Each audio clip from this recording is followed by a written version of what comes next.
I was a seminarian in Rome. I made a trip to Poland because I've always wanted to go to Poland, and those are some of the beautiful places there, and also because of the connection with Pope Paul II, who was still Pope, reigning Pope at the time. So I went to the city of Krakow, and I did something that I am very good at doing, and that is traveling like a gypsy. I had no place to stay, and I thought if I go somewhere and look pathetic enough, they'll take me in, which is exactly what happened. So I went to the seminary in Krakow, and I knocked on the door, and one of the seminarians answered the door. It's a very old and beautiful building, and I told him who I was, and he got the Vice Rector came and said, "You're most welcome, we'll be happy to have you." And there were a group of seminarians there who spoke English. And one of them and I became instant friends. Do you ever have that happen to you? You meet somebody and you just kind of click with the person. So I was just so happy to meet with this guy, and I was with a bunch of the seminarians, and we went to various places. So as a result, over the last 35 years, we have stayed in contact with one another. I went to see him last May of 2022, and but about 10 years ago, I went to see him. And I had become good friends with friends of his over there. And a couple that he's very close friends with, I became friends with them also. So when you go to visit him, it's always an adventure. Like, you never know what's going to happen. So he said, I think we ought to go to Warsaw, because there's a lot of places in Warsaw. And, I've been to southern Poland and to Krakow and Częstochowa, and they talked about nothing. So we went to Warsaw and had a beautiful visit there, and visited so many beautiful churches and shrines in honor of our Blessed Mother. And then he said to me, "I have a surprise for you." And I said, "Oh, what is it?" He said, "Oh, no, I'm not going to tell you. I'm going to show you." So we got in the car, and the four of us, these friends of his, Franciszek and Anna, Francis and Anna, and Father Leszek and myself, and we're driving in the countryside. It's beautiful. We're traveling east. And we're driving, and I'm just enjoying, the scenery and all of that. And finally, I saw a village in the distance, and I saw, spires of a church. Beautiful churches in Poland, and we pulled into this village, and it was a beautiful little place. And we pulled up to this church, and it was dedicated to St. Anthony. And he said, "Come inside."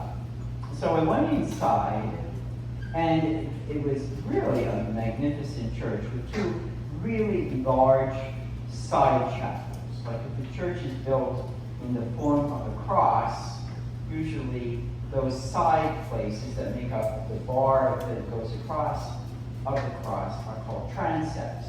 And in one of these transepts, which was like a church in and of itself, all these people were coming in and praying in this beautiful chapel of the church. And I looked at the altar, and there was on the high altar a monstrance with a host in it. And I said, "Oh, they're having perpetual adoration." And he said to me, "Look closely at the host." And I did. He looked at the Blessed Sacrament, and right down the center of this large host in the monstrance was what appeared to be a red streak that went down. And so he began to tell me the story, that about 2 years before that, in 2008, the priest was celebrating Mass. It was the 11th of October, and the church was filled, and the priest was celebrating Mass, and they had a communion rail in the church, and they were using the communion rail. And the priest went to administer communion to someone, and the host fell. And it fell onto the floor, and so Father did what you would do, is he picked up the host and went into the sacristy and placed it in a container of water, so that the host would dissolve. That's what usually happens. Either you can consume the host, or you can put it into a glass of water, and then when it dissolves, you can consume the water. So then they put this glass with the host in it in the safe in the sacristy, with the chalices and ciborial locked up. There was a sacristan, a sister, whose name was Sister Julia. She went a week later and opened the safe to check on this host that was put in the container of water. And when she opened the safe door, there was this pervasive aroma of freshly baking bread. You know what I mean? Did you ever bake bread? When I was a little boy growing up, we had an outside bake oven. It was stone on the bottom and brick on the top. And my mother used to bake in it like twice a week. Most of it she'd give away. But you know, if you go into a bakery or to a bake oven and you smell that and your mouth starts watering, you know, it smells so good. So there was this aroma of bread. She looked at the glass, and the host was not in the least bit dissolved, but there was the beginning of this like bread material in the center of the host. So she went and immediately called the pastor, and there were 3 other priests in the parish. They came over and looked at it, and they were just amazed at what was happening. So they called the Archbishop's office, and the Archbishop came with a couple of priests from the chancery to look at it. And the Archbishop said, take the host out of the glass and put it on a corporal. You know, that's that square cloth that is put on the altar in which we consecrate the bread and the wine. And he ordered that it be taken and put in the tabernacle of the chapel in the rectory, because they had a chapel in the rectory. And it remained there for about a year, and the priest looked at it, you know, and checked on it, and that red spot kept kind of growing, getting bigger and bigger. So finally the Archbishop ordered 2 pathologists called histologists, the people who specialize in human body tissue. And he asked these 2 doctors, one was a man, one was a woman, to analyze a portion of this red material. He didn't tell them where it was from. He didn't tell them anything about it. He just said, please analyze this. And they did. They didn't know that the other had the same material. So when the results of their analysis came back, it indicated that this red material was cardiac muscle tissue. So it was heart muscle tissue. And that it belonged to a man who was in the last throes of an agonizing death. So both of them came up with the very same result of the analysis. So I always say, connect the dots, right? Then they told them where it came from. So it was in the midst of this host, there was human heart tissue growing, and it was growing in such a way that it wasn't superimposed on the host, but rather it was connected to the host, kind of enmeshed in the material of the host. Now, you know what we believe about the Blessed Sacrament.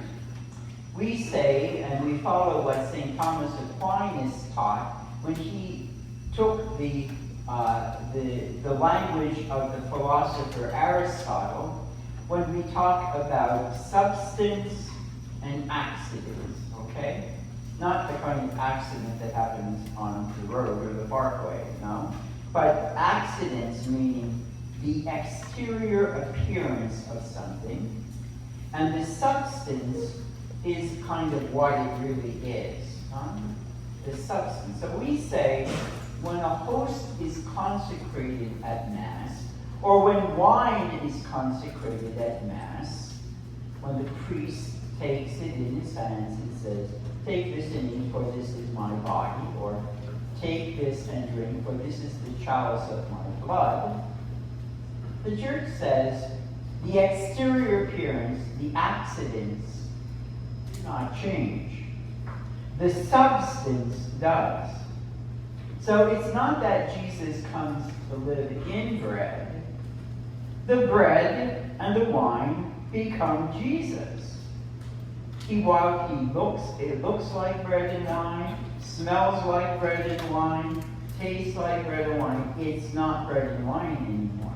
I know that because I had Felician nuns who prepared me for First Holy Communion, and I can still hear sisters saying exactly those words. It looks like bread, it tastes like bread. It's not bread, it's Jesus. And the same with the wine becomes his precious blood. In both of the species, that is the bread that is consecrated and the wine that is consecrated, the entire Jesus is present. So if you come to Mass and you receive the host, you're receiving the body and the blood, the soul and the divinity of Jesus. And if you would just take a sip of the wine, you're receiving the entire Jesus, body, blood, soul, and divinity also. There are times, according to God's mysterious plan, that he wants to strengthen our faith, especially at times when faith is weak.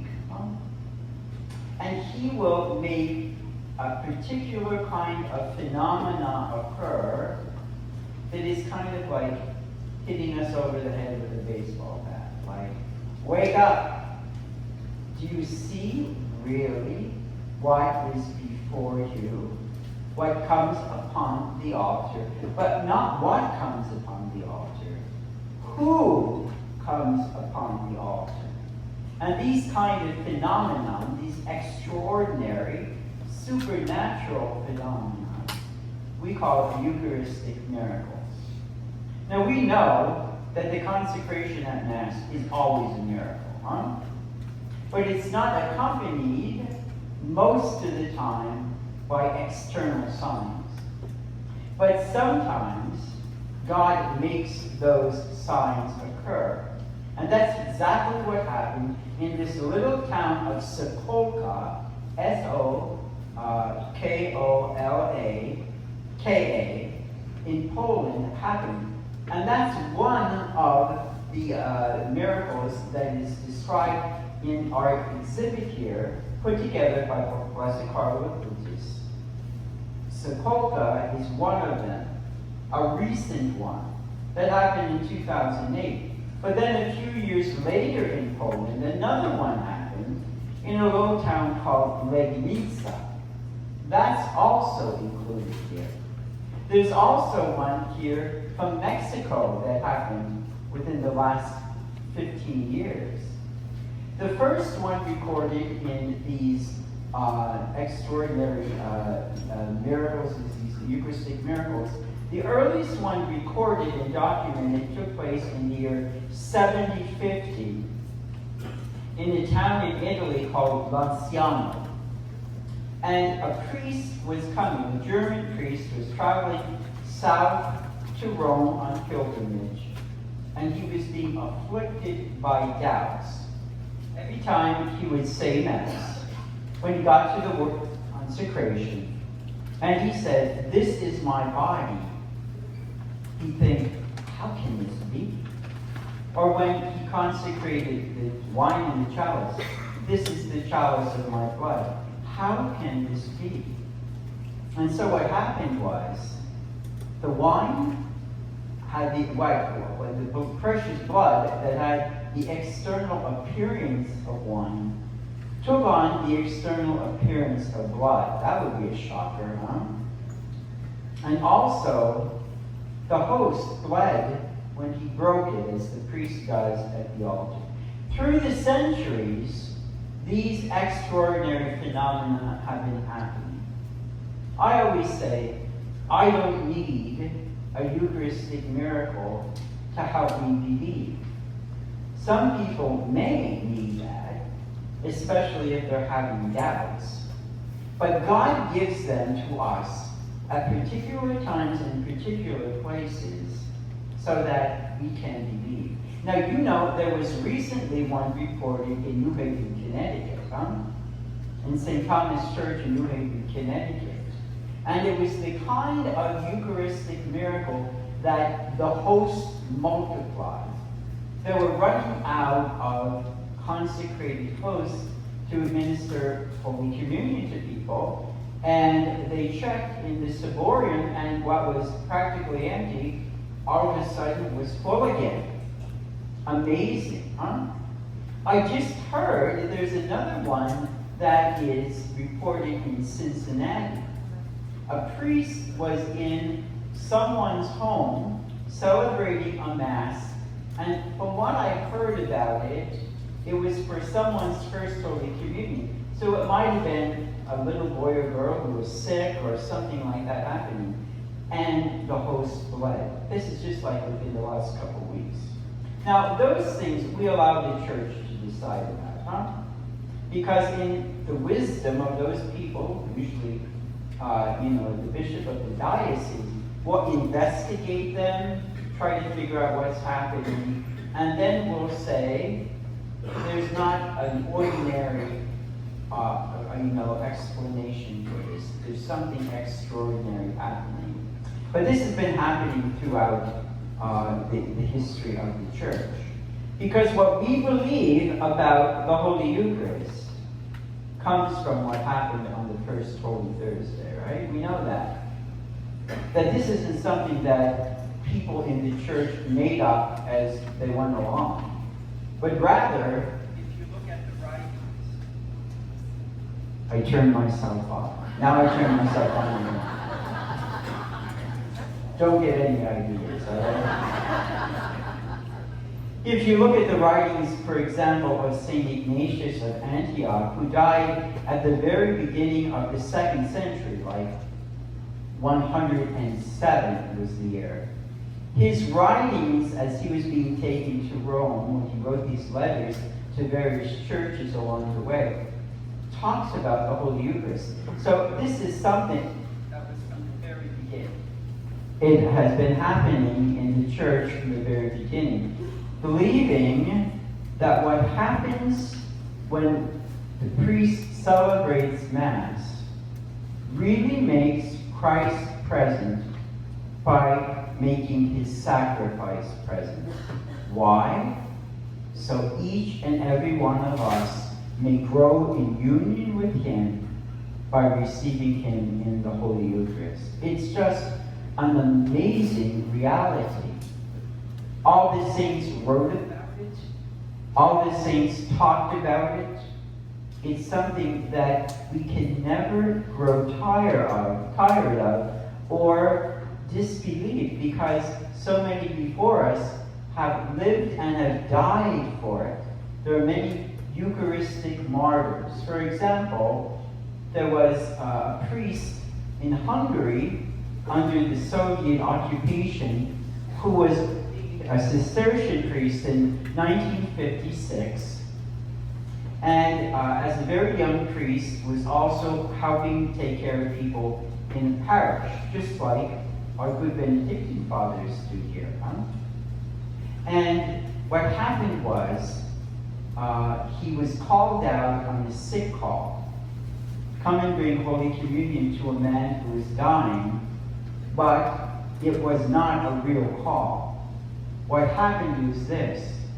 is that he was ambushed by a group of communists and was stabbed 37 times, was killed, and they found him the next day still clutching on, close to his heart, the pyx with the Blessed Sacrament in it. People have lived and have died because of their belief in the Holy Eucharist. So that brings me to Blessed Carlo Acutis. This morning I had a confirmation, and I was talking to the young people who were confirmed about Blessed Carlo, and I started out by saying, who likes the Steelers? You know, wow. But you know, that's kind of a really normal thing, I said, you know, to be a Steelers fan. You live in Pittsburgh, right? When I came here from Harrisburg, that's the first question that they asked me, and I answered in a very diplomatic way. I won't tell you what I said, but I answered in a very diplomatic way. But I said, you know, that's a great thing, and you know, young people especially love sports. Who here likes computers?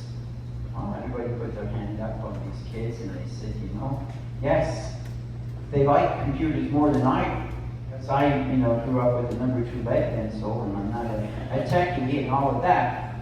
But what happened was, I said to them, you know, there's somebody I'm going to talk to you about who loved soccer because he lived in Italy and loved computers.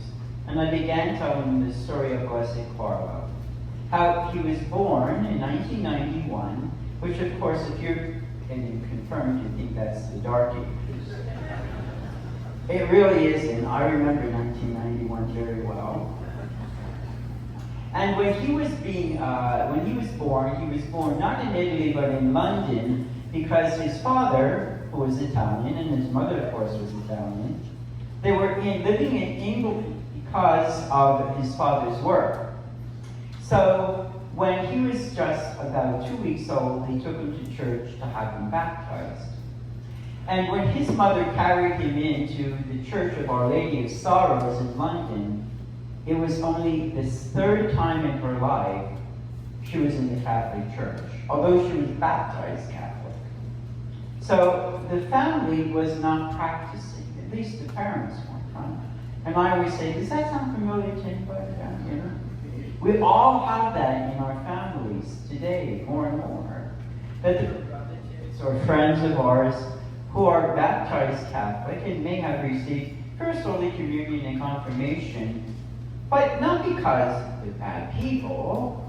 They just kind of stopped coming to Mass or wandered away from the church or are watching the History Channel saying that the Catholic Church is so evil and you know all that stuff that is so inaccurate that you find on TV.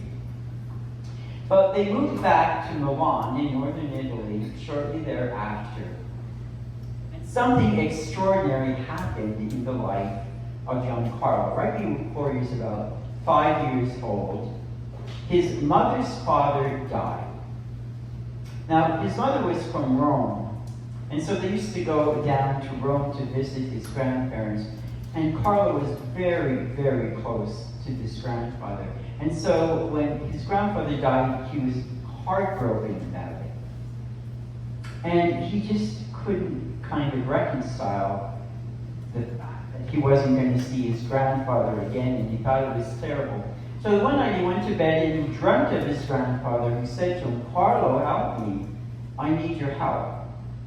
So he thought, I don't know what that means. He didn't go to his parents because his parents really didn't talk about God or the church or praying or anything like that. But he had a Polish nanny who was a super Catholic. Know anybody like that? You know? I grew up with them, huh? You know, you never missed Mass. We went to Mass every day. I remember saying to my mother one time, Saturday about noon, you know, I don't think I need to go to confession today. Get ready.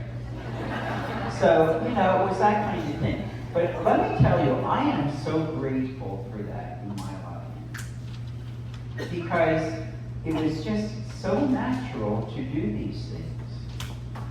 And so I think sometimes people just get out of the habit and they don't recognize what it is that they really need in in life. You know, today is Padre Pio's feast day. He would say, where do you encounter Christ the most? At Mass and in the confessional. Huh? They're not optional. They're absolutely necessary for us. So he went to his Polish nanny, Carlo did, and he asked her that, because she was a super Catholic. And she said to him, well, it's simple. Your grandfather is asking for prayers. He's in purgatory. He needs prayers. But we believe that. On every Mass that we go to, the priest prays for the dead, and we pray for the dead. We often will request that a Mass would have a Mass intention for somebody who is in our family or a friend or someone who has died. That is an ancient and a necessary practice in the Catholic Church for many reasons. For the salvation of the person's soul. But what does that do to the people who are mourning the person's passing? It gives great consolation. And it also tells us that death is not the end and does not separate us finally or definitively from the person who died. That one day, please God, we'll all be together and we can help one another. We pray for them. The dead don't pray for themselves, but they can pray for us too. So Carlo, this amazing thing happened in his life that he just started praying, and he said, I can't wait to receive my first Holy Communion. And he did, about 7 years of age, about 2.5 years later, after his grandfather died. And he started going to daily Mass. If you want to start a revolution in the church, a revolution for good, start going to daily Mass. It is the best thing to do. I remember being in a group one time when they were planning something, about something to do in the church, and they said, we need to kind of create like a prayer experience. And I said, we have one. It's called Mass. It's the best prayer experience. It's the only way to fly, right? We go and we don't have to make any of it up. It is from that beautiful tradition of the church that Christ himself becomes present. I mean, you can't beat that. You really can't. And Carlo knew it. He received his confirmation too, and he was just on fire for Jesus himself. He fell in love with Jesus, is how his mother describes it. She's written a book about her son, called My Son Carlos. And what happened was, he went out of himself and he started helping the poor. He worked in the soup kitchen. He bought sleeping bags for homeless people, like we see in Pittsburgh and so many places in our own area. He was the go-to guy for his classmates. If anybody had a problem, they went to him and they said, Carlo, will you pray for this? Will you pray for that? And he was like the most normal of kids. No, he wasn't like appearing super pious. He wasn't someone who was preaching and telling people what to do. He would just invite people. He'd say, come to Mass. Come to confession. He loved our Blessed Mother and prayed the Rosary every day. He said, it's the most important appointment I have, to take my Rosary in my hand and to be with my mother, having a heart-to-heart with her. How awesome is that for a young teenage boy, huh? To say that. When he was 15 years of age, he got sick, and they thought it was like the flu at first, but it turned out to be leukemia. And when he was sick, he wasn't sick real long, but he suffered a lot in those last weeks. And every day, he offered his suffering for a different intention. For the Holy Fathers, Pope Benedict at the time. Or for priests, or for missionaries, for religious, for his friends that were having problems. Like sometimes they would come and say, my parents are getting divorced and, I'm really having a hard time with that. And he'd stop right then and there and pray for them. He'd give them a rosary. He was a great defender of life. And when there were discussions in his high school, which was a Catholic high school, about abortion and things like that, he always defended life. He'd say it's a gift from God. He also said, every one of us is born as a unique picture, but oftentimes we end up our lives as photocopies. Meaning that you just kind of give into the culture, you do what everybody else is doing, and he would say, do what Jesus wants you to do. An amazing young man. So as often happens with people who are really holy, they develop kind of a following, not like the kind of like followers on Facebook and all of that, but people just know them and know that there's someone that they can count on and that they're loved by this person. That was Blessed Carlo. So after his death, everybody started asking him for favors. Like we go to St. Anthony, like we go to St. Therese, or we go to our favorite patron saint, St. Jude, or somebody like that. And things started to happen. He's buried in Assisi because he loved Assisi. And people started really praying to him very much. So there was a young boy in Brazil by the name of Lucas who had an intestinal disorder, and he was dying from it. He couldn't assimilate any nourishment or nutrition from food. And he just got thinner and thinner and thinner, and of course his mother was just wildly worried about him. And so the relic of Blessed Carlo was coming to the parish, and there was a mass one evening, and she took her son, who was so weak, could hardly stand to this mass. And after the mass, he went up to be blessed with the relic of Blessed Carlo. And he described this feeling of kind of warmth going through his body, like an energy going through his body. And he was instantaneously cured. He went home that night and ate a cheeseburger and French fries. That's a teenage miracle, right? You know it. Or pizza or something like that. But he just got better instantaneously. It was amazing. That was the miracle for his beatification. So he's the one that put this, he was a computer whiz, and instead of wasting his time on the computer or doing things he shouldn't be doing, he built this Eucharistic miracle website because he couldn't get enough of Jesus in the Blessed Sacrament. How much he loves me, he would say, that he dwells in our midst. And he wants to come to us again and again every time we come to Mass. He used to be driven home by someone, a man who was not a Christian. He was a man from India, from school. And every day on the way home from school, they would stop because Carlo wanted to make a visit to the Blessed Sacrament.